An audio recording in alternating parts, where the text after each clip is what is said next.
Hi everybody, I'm Carl from Apt, and in this video we're going to give you a closer look at the Klipsch Bar48 Soundbar along with a sound test, and also talk about some of the differences between this one and the smaller Bar40 soundbar.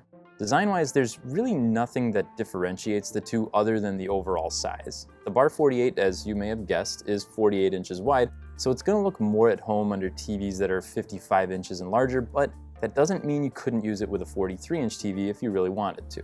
The subwoofer here is just under 12 inches wide and just over 16 inches high and deep, so it's got a fairly compact footprint and it still puts out some really decent bass, which you'll be able to hear a little later on in that sound test.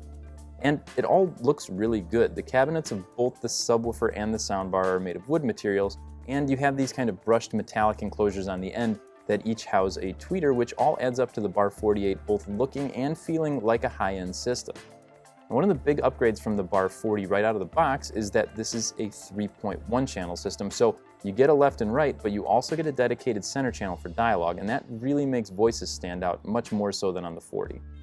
Now, something that remained the same is they both share the option to add wireless rear channels, which makes turning the 48 into a 5.1 channel surround system incredibly easy, just like shopping at Apt. Did you know we offer free shipping on the Bar48 to anywhere in the contiguous United States? Just click on the link in the description to see all of those details and our latest pricing. Before we get to the sound test, we'll take a quick look at the back of the soundbar, and that's where you're going to see all of your inputs.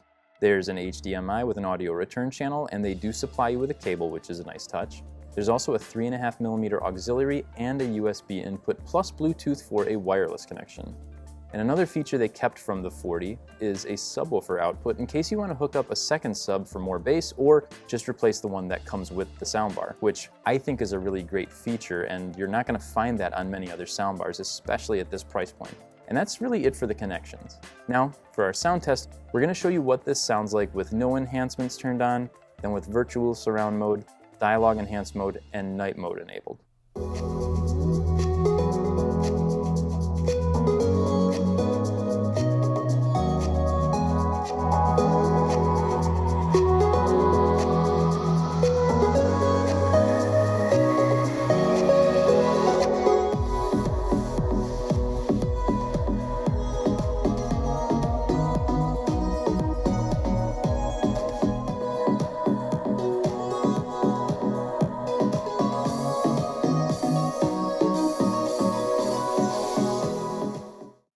Overall, I was really impressed with the Bar48. The vocals come through clearly with that dedicated center channel. Highs are bright and accurate, mids feel warm and detailed, and bass from the wireless sub is deep and does a good job handling explosions and any other moments where you need that rumble.